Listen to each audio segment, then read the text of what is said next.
Hello friends, welcome to my YouTube channel Abhi study 95। दोस्तों, आज के क्लास में हम भौतिक विज्ञान के कुछ इम्पोर्टेंट क्वेश्चंस कराएंगे।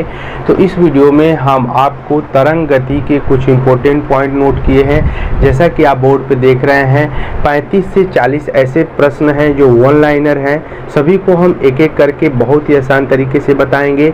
इस वीडियो को देखने के बाद में अगर आप तरंग गति के क्वेश्चंस को सॉल्व करते हैं तो मैक्सिमम क्वेश्चंस यहाँ से आपके बनेंगे। तो आइए वीडियो स्टार्ट करते हैं। वीडियो स्टार्ट करने से पहले आपसे एक छोटी सी मेरी रिक्वेस्ट है कि अगर आप मेरे चैनल पे नए हैं, मेरे वीडियो को पहली बार आप देख रहे हैं, तो आपसे रिक्वेस्ट है कि चैनल को सब्सक्राइब करके बेल आइकन ऑल कर लीजिए। तो आइए वीडियो स्टार्ट करते हैं और कंप्लीट वीडियो देखने के बाद में आप इसको लिख कर अपने नोटबुक में लिख सकते हैं, इसका स्क्रीनशॉट ले सकते हैं। लेकिन पहले आप स्क्रीनशॉट नहीं लीजिएगा, आपसे मेरी रिक्वेस्ट है। तो आइए पहले क्वेश्चन की तरफ बढ़ते हैं। यांत्रिक तरंगों के प्रकार। यांत्रिक तरंगे दो प्रकार की होती हैं। पहले तरंग को अनुप्रस्थ तरंगे और दूसरी तरंग को अनुदैर्घ्य तरंगे कहते हैं। तो पहला प्रश्न आपका खत्म हो गया। क्वेश्चन बनेगा यांत्रिक तरंगे कितने प्रकार की होती है। तो ऑप्शन में 2 लिखा रहेगा, तो हम 2 पे टिक करेंगे। यांत्रिक तरंगे 2 प्रकार की होती हैं, अनुप्रस्थ तरंगे और अनुदैर्घ्य तरंगे। अगला पॉइंट पढ़ते हैं। दूसरा पॉइंट है, जब किसी माध्यम में तरंग की गति की दिशा माध्यम के कंपन की दिशा के समांतर होती है तो इस प्रकार की तरंगों को अनुदैर्घ्य तरंग कहते हैं। यह एक परिभाषा है। इस परिभाषा को अगर क्वेश्चंस में बना देता है और ऑप्शन में भी अगर आपको अनुदैर्घ्य तरंग दे देगा, तो जब परिभाषा आपको इसकी आती रहेगी तो आप अनुदैर्घ्य तरंग पर टिक करेंगे, अन्यथा गलत कर देंगे। तो इसकी डिफिनीशन इंपॉर्टेंट है, ध्यान रखिएगा। अब इसके एग्जाम्पल क्या है अनुदैर्घ्य तरंगों की। वायु में उत्पन्न तरंगे, ये एग्जाम्पल है। ये अनुदैर्घ्य तरंग का एग्जाम्पल है कि वायु में उत्पन्न तरंगे। दूसरा है भूकंप में उत्पन्न तरंगे और तीसरा है स्प्रिंग में उत्पन्न तरंगे। इसका मतलब क्या है, अगर हम आपसे पूछें कि स्प्रिंग में कौन सी तरंग उत्पन्न होती है तो आप बताएंगे सर अनुदैर्घ्य तरंग उत्पन्न होती है। तो ये भी लाइन क्लियर हो गया। परिभाषा के साथ आप एग्जाम्पल भी देख रहे हैं। अगला पॉइंट है, गैस में तरंगे उत्पन्न की जा सकती हैं। जो गैस होता है उसमें कौन सी तरंग उत्पन्न की जा सकती है, तो केवल उसमें अनुदैर्घ्य तरंगे उत्पन्न की जा सकती है। तो अगला पॉइंट भी इम्पोर्टेंट है, केवल अनुदैर्घ्य तरंगे उत्पन्न की जा सकती हैं। अगला है, सितार में तार की तरंगे होती है। जो आपका सितार होता है उसमें जो तार होता है उसकी तरंगे होती हैं, कौन सी, अनुप्रस्थ तरंगे। अब देखिए अनुप्रस्थ तरंगे और अनुदैर्घ्य तरंगे। अनुदैर्घ्य तरंग का डिफिनीशन मैं ऊपर लिखा हूँ। अनुप्रस्थ तरंगे हम ऐसी तरंगों कहते हैं कि जिस तरंग में, जिस माध्यम में तरंग की गति हो रही है उसमें उसके कण कंपन की दिशा के लंबवत कंपन करते हैं। क्या करते हैं, लंबवत कंपन करते हैं, तो इसे हम अनुप्रस्थ तरंगे कहेंगे। और जब समांतर कंपन करेंगे तो उसको हम अनुदैर्घ्य तरंगे कहेंगे। तो दोनों डिफिनीशन क्लियर हो गई। अब देखिए एक पॉइंट है विद्युत चुंबकीय तरंगे। अब विद्युत चुंबकीय तरंगों से रिलेटेड हम जितने पॉइंट लिखे इसको हम बता रहे हैं। माध्यम की कोई आवश्यकता नहीं होती है। जब विद्युत चुंबकीय तरंगे आगे बढ़ती हैं तो पहला पॉइंट है, इसमें माध्यम की आवश्यकता नहीं होती है। दूसरा है, निर्वात में चल सकती हैं, प्रकाश की गति से चल सकती हैं। और इसमें कौन सी तरंगे उत्पन्न होती है, तो अनुप्रस्थ प्रकार की तरंगे होती हैं। अगला पॉइंट है, प्रकाश विद्युत चुंबकीय तरंगों के रूप में ये संचरित होती है। तो सभी पॉइंट इंपॉर्टेंट है और सभी पॉइंट को आप नोट करेंगे और इसे याद करेंगे। अगला पॉइंट है, रात्रि दृष्टि उपकरण में प्रयोग किया जाता है। क्वेश्चन बनेगा, रात्रि दृष्टि उपकरण में प्रयोग किया जाता है तो कौन सा तरंग उत्पन्न प्रयोग किया जाता है, अवरक्त तरंगों का। अवरक्त तरंगों का उपयोग रात्रि दृष्टि उपकरण में प्रयोग किया जाता है। अगला पॉइंट है, आंतों के रोगों के निदान में उपयोग किया जाता है एक्स किरण का। जो आंत के रोग होते हैं इनके निदान में, इनको ठीक करने के लिए कौन से किरण का उपयोग करते हैं, तो एक्स किरण का। अगला पॉइंट है, सीटी स्कैन करने में प्रयोग में लाई जाती है। कौन सी किरणें? एक्स किरणें। ध्यान रखिएगा, सीटी स्कैन करने में प्रयोग में लाई जाती है एक्स किरणें। और एक पॉइंट है कि क्रिस्टल की संरचना जानने के लिए भी हम एक्स किरणों का उपयोग करते हैं, तो ब्रैकेट वाले पॉइंट को भी ध्यान रखिएगा। तो एक्स किरणें के यहाँ पर आपको 3 पॉइंट मिल गए। आंतों के रोगों के निदान के लिए एक्स किरण, और सीटी स्कैन करने के लिए एक्स किरण का उपयोग करते हैं, और क्रिस्टल की संरचना जानने के लिए भी हम एक्स किरणों का उपयोग करते हैं। अब आगे पढ़ते हैं। ध्वनि तरंगे होती हैं। कौन सी तरंगे होती हैं? अनुदैर्घ्य तरंगे। वेरी इंपॉर्टेंट है, कई बार पेपर में आया हुआ है, डायरेक्ट पूछता है ध्वनि तरंगे होती हैं, तो आप बताएंगे अनुदैर्घ्य तरंगे होती हैं। सभी पॉइंट इंपॉर्टेंट है। फ्रीक्वेंसी के आधार पर ध्वनि तरंगे कितने प्रकार की होती हैं? तो 3 प्रकार की होती हैं। क्वेश्चंस पूछ देगा अगर आपसे कि बताइए फ्रीक्वेंसी के हिसाब से जो आपकी ध्वनि तरंगे हैं कितने प्रकार की हैं, तो आप बताएंगे 3 प्रकार की फ्रीक्वेंसी में आवृत्ति होता है। पहला श्रव्य तरंगे, दूसरा अश्रव्य तरंगे, और तीसरा पराश्रव्य तरंगे। अब इससे रिलेटेड क्वेश्चंस पूछे जाते हैं, तो क्वेश्चंस कैसे बनेंगे इसको हम देखेंगे। देखिए, एक पॉइंट पूछेगा, रेंज देगा कि 20,000 हर्ट्ज से 20,000 हर्ट्ज वाली तरंगे कहलाती है, तो कौन सी तरंगे कहलाती हैं? श्रव्य तरंगे कहलाती हैं। पॉइंट बताइए इंपॉर्टेंट है कि नहीं है? सभी पॉइंट इंपॉर्टेंट है। अगर एक बार कंप्लीट वीडियो आप देख लेंगे तो तरंग गति से रिलेटेड जितने भी ऑब्जेक्टिव क्वेश्चंस बनेंगे आपके ज़्यादा से ज़्यादा क्वेश्चन सही होंगे। बस आप कंप्लीट वीडियो देखिए और 1-2 बार आप रिवीजन जरूर करिएगा।